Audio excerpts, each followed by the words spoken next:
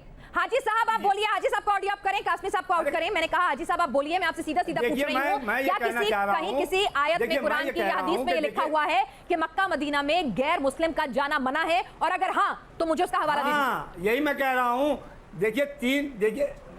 देखिए मेरी बात सुनिए, एक कुरान है, दूसरे नबी करीम सल्लल्लाहु अलैहि वसल्लम की सीरत और सुन्नत है जिसको हम हदीस कहते हैं, जो आपके कौल हैं। तीसरे सहाबा की ज़िंदगी है जिसके बारे में अल्लाह के रसूल सल्लल्लाहु अलैहि वसल्लम ने कहा हमारे सहाबा सितारों की मानिंद हैं, इनमें से जिसकी इत्तिबा करोगे कामयाब होगे। तो सहाबा के दौर में इनसे पूछ रहा हूँ कि पाबंदी उस दौर में थी कि नहीं थी? खिलाफत के दौर में पाबंदी लग गई थी कि मक्के और मदीने की हुदूद के अंदर कोई गैर मुस्लिम नहीं जा सकता है। अब अगर हमारे प्रॉफिट मोहम्मद सल्लल्लाहु अलैहि वसल्लम का ये डायरेक्शन हमारे साहबा ने एक नाफिज कर दिया, हम उसमें परिवर्तन नहीं कर सकते। अब आप अपनी मर्जी से कुछ भी कहिए कि हम किसी गैर मुस्लिम के धार्मिक स्थल पर हमें क्या ज़रूरत है जाने की कि जिस पर हमारी आस्था नहीं है। ये बेवजह की बहस करने से कोई इस्लाम का या मुसलमानों का भला नहीं हो रहा। आप आइए कि नबी का मिशन क्या था, किस लिए दुनिया में आए थे, क्या उनका आने का मकसद था, वो क्या चाहते थे? इंसानों पर से इंसानों की खुदाई खत्म करने के लिए, इंसानों को मैं आपसे जो पूछ रहा हूं उसका जवाब नहीं दे रही। बहुत अच्छी बात है, सभी धर्म जो है वो इंसानियत सिखाते हैं, सभी धर्म अच्छी अच्छी बातें सिखाते हैं। लेकिन मैंने आपसे पूछा क्या, देखिए मैं इस्लाम को जानना और समझना चाह रही हूँ, क्या कहीं कुरान में सभी धर्म की बात नहीं? सभी धर्म में देखिए, सभी धर्म में जब बिगाड़ आया तो लास्ट प्रॉफिट मोहम्मद सल्लल्लाहु अलैहि वसल्लम आए, आखिरी ग्रंथ कुरान आया, मोहम्मद सल्लल्लाहु अलैहि वसल्लम अल्लाह के आखिरी दूत हैं। तो आप कह रहे हैं कि उसमें लिखा है कि मक्का मदीना में गैर मुस्लिम, कोई आयत का हवाला दे पाएंगे जिसमें लिखा हो कि गैर मुस्लिम का प्रवेश मना है मक्का मदीना में? मैंने आपसे क्या, जो चीज कुरान की आयत में नहीं है वो हदीस से हमें मिलेगी, नबी की जिंदगी से मिलेगी, और जो नबी की जिंदगी से नहीं मिलेगी वो हमें खुलफा राशिदीन की जिंदगी से मिलेगी। ये तीन स्रोत हैं। बाकी मैं किसी मौलाना और किसी मुफ्ती की किताब की बात नहीं करता। कौन किसको इजाजत दे रहा है, कौन नहीं दे रहा, हमारे नजदीक हम इसमें एक राय बराबर परिवर्तन नहीं कर सकते। मैं तो ये कहता हूँ कि इस वक्त कासमी साहब वो कह रहे हैं कि इस्लाम के हिसाब से, इस्लाम की हदीस कुरान के हिसाब से मक्का मदीना में गैर मुस्लिमों का प्रवेश मना है, और मक्का मदीना के लिए प्रवेश के लिए जो शर्त है, बुनियादी शर्त है, उनके मुख से ला इलाहा जो पूरा वो स्टेटमेंट है वो बोला जाना जरूरी है। जो जिसने कहा ला इलाहा इल्लल्लाह फमन दखल, जब अल्लाह के रसूल की हदीस है फमन काला ला इलाहा इल्लल्लाह फदखल अल जन्ना, यानी जिसने अल्लाह को एक मान लिया वो भी जन्नत में जाएगा।